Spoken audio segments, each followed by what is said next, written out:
Everyone, आज की class में देखेंगे प्रोजेक्शन ऑफ वेक्टर। ठीक है, अगर हमारे पास एक्स वाई प्लेन में, ध्यान सुनेगा, अगर हमारे पास एक्स और वाई प्लेन में कोई वेक्टर है, कोई ए वेक्टर है, कोई ए वेक्टर है जिसका मैग्नीट्यूड है ए, जिसका मैग्नीट्यूड क्या है ए, तो अगर आपसे पूछा जाए और साथ ही साथ एक चीज और दिया होगा कि जो ये वेक्टर ए है एक्स एक्सिस से थीटा एंगल बना रहा है, एक्स एक्सिस से थीटा एंगल बना रहा है। अगर आपसे पूछा जाए कि what is the projection of this vector on X axis and what is the projection of this vector on Y axis, अभी केवल एक्स वाई प्लेन लिए हैं, ठीक है, ध्यान रखिएगा, यानी दो एक्सिस केवल X Y axis and Y axis. तो प्रोजेक्शन करने के लिए कुछ नहीं करेंगे ना, इसके जो एरो वाला एंड है वहां से एक सिंपली परपेंडिकुलर लाइन यहाँ पे ड्रॉ करेंगे। सो जो ये जो डिस्टेंस होगा ना, ये डिस्टेंस होगा projection of this vector on X axis.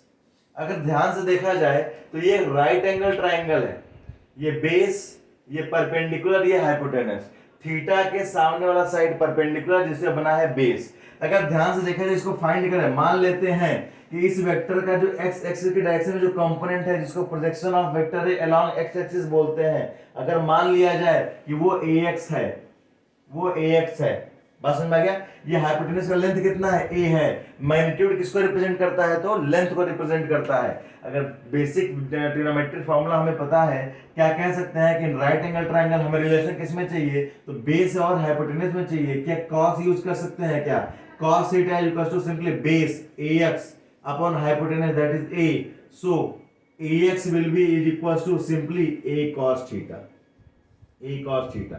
आगे के क्लास में या आगे के न्यूमेरिकल्स में ध्यान रखेंगे, वेक्टर जिससे भी एंगल बना रहा होगा, जिस एक्सिस से एंगल बना रहा होगा उधर उस साइड में हमेशा a cos theta देंगे, where a is the magnitude of the given vector। Done। Now what is the position of this vector on y axis, on y axis। क्या ये लेंथ हमारा है प्रोजेक्शन, यस और no, क्या ये length इस length के इक्वल है। अगर ये लेंथ हमें मिल जाए तो काम बन जाएगा, हाँ या ना। मान लेते हैं y एक्सिस के अलोंग जो इसका कंपोनेंट होगा वो ay है, वो ay है, सेम लेंथ अगर ले तो इसको भी ay लिखेंगे। अगर राइट एंगल ट्रायंगल में ध्यान से देखें तो हमें थीटा के सामने वाला साइड परपेंडिकुलर या हाइपोटेनस, हमें रिलेशन किस में चाहिए, परपेंडिकुलर और हाइपोटेनस में चाहिए। कौन सा रेशियो देता है तो वो देता है हमें sin थीटा, और we know that sin theta is equals to simply perpendicular upon hypotenuse, that is ay upon a, so we will have here ay is equals to a sin theta, ay is equals to a sin theta।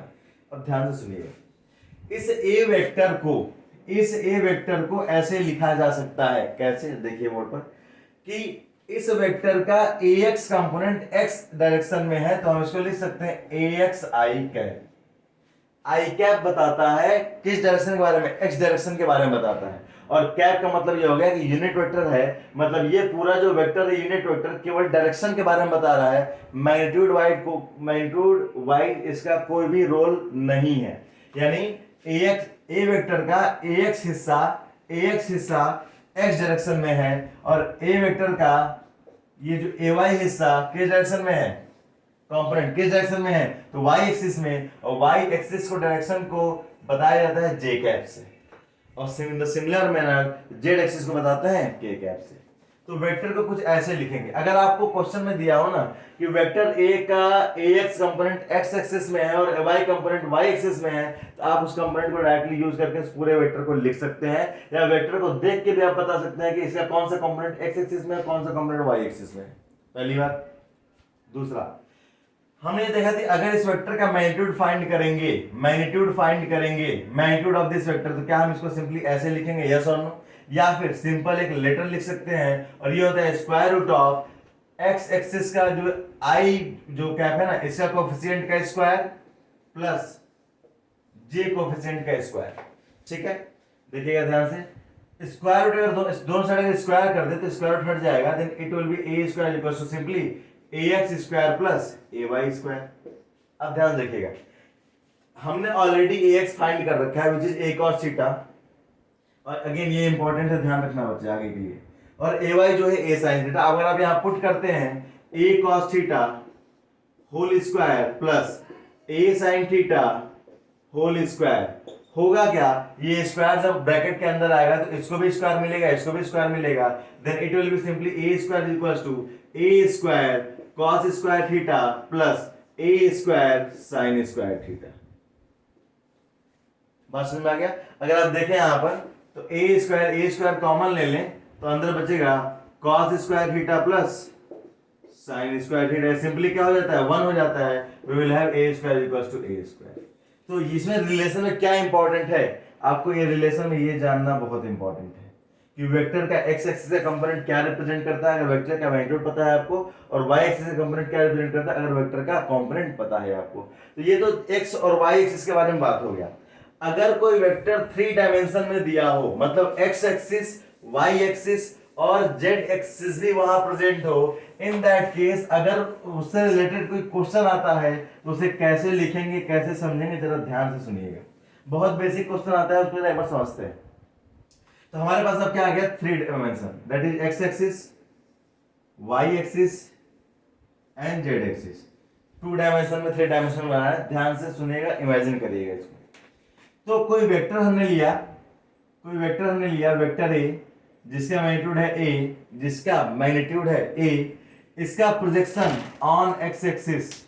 अब सुनिएगा इसमें आपको देगा क्या, इसमें आपको ये कहेगा ना कि एक्स एक्सिस से ये वेक्टर बना रहा है अल्फा एंगल, फिर आप देखेगा वाई एक्सिस से ये वेक्टर बना रहा है कितना बीटा एंगल, और जेड एक्सिस से ये वेक्टर बना रहा है कितना गामा एंगल। और अभी हमने लास्ट वाले डिस्कशन में देखा था कि जिस एक्सिस से एंगल बन रहा होता है उसको क्या देते हैं, कॉस देते हैं। जिस एक्सिस से, जैसे आप देखिए यहां पर अल्फा किससे बन रहा है, एक्स से बन रहा है, तो अगर मैं इस वेक्टर का एक्स कंपोनेंट देखूं जो ax है, तो क्या मैं simply directly a cos alpha लिख सकता हूं, यस और नो? एंगल जिससे बनेगा उसको कॉस दे देंगे, ठीक है ना, कॉस दे देंगे किसके साथ, तो वेक्टर के मैग्नीट्यूड के साथ मल्टीप्लिकेशन में। उसी तरह इस वेक्टर का जो ay कंपोनेंट होगा, अगर देखो आप यहां पे तो y एक्सिस से बीटा एंगल बना रहा है, तो आपको जो ay एंगल होगा वो सिंपली होगा a cos बीटा, ठीक है। उसके बाद से z एक्सिस से कितना एंगल बना रहा है, तो गामा बना रहा है। अब 3D है नहीं, वो हम लोग प्रॉपर दिख नहीं रहा है, तो क्या कह सकते हैं, इसका जो az कंपोनेंट है वो है a cos गामा, क्योंकि z एक्सिस से गामा एंगल बना रहा है ये वेक्टर हमारा a। और अभी हमने देखा कि इस वेक्टर को लिखेंगे कैसे, सो वेक्टर ए को कैसे लिखेंगे, वेक्टर ए का ax कंपोनेंट x एक्सिस में है, तो ax कंपोनेंट x एक्सिस को कौन बताता है, आई कैप बताता है। इसका ay कंपोनेंट कहां पर है, y एक्सिस में है, तो उसको j कैप से लिखते हैं। उसी तरह az कंपोनेंट कहां बताता है, az कंपोनेंट z एक्सिस में, जिसको k कैप से लिखते हैं। बात समझ में आ गया? इसमें इंपॉर्टेंट क्या है, इंपॉर्टेंट है आपको पहले ये रिलेशन जानना।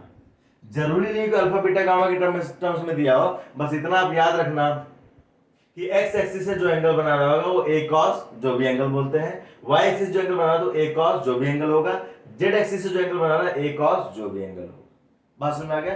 ये तीनों पोर्शन हमारे लिए इंपॉर्टेंट है टू सॉल्व न्यूमेरिकल। इसलिए जब आप शुरुआत करते हैं अगर ये बेसिक कॉन्सेप्ट क्लियर है तो फिर आगे जब धीरे धीरे बढ़ने लगेंगे तो अच्छे क्वेश्चन सॉल्व करने में प्रॉब्लम नहीं होगी, ठीक। अब ये बताइए, to find the magnitude of this vector A, we know that magnitude को कुछ इस तरह से लिखा जाता है।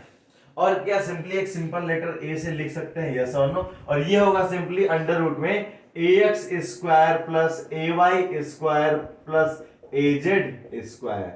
मैग्नीट्यूड लिखने का तरीका क्या होता है, स्क्वायर रूट में i के कंपोनेंट का स्क्वायर, j के कंपोनेंट का स्क्वायर प्लस k के कंपोनेंट का स्क्वायर करते हैं, ठीक है। ax हमारे पास क्या है, तो a cos अल्फा, ay क्या है, तो a cos गामा, और az क्या है, a cos बीटा। दोनों साइड स्क्वायर करते हैं तो स्क्वायर रूट हट जाएगा, और ax की जगह हमने लिख दिया a cos alpha whole square, ay की जगह हमने लिख दिया a cos beta whole square, और az की जगह हमने लिख दिया a cos gamma whole square, ठीक है।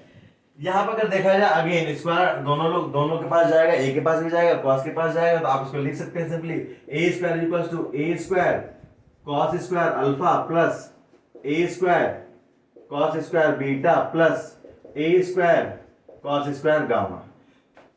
अगर देखा जाए ध्यान से तो इसके पास भी a स्क्वायर है, इनके पास भी a स्क्वायर है, और इनके पास भी a स्क्वायर है।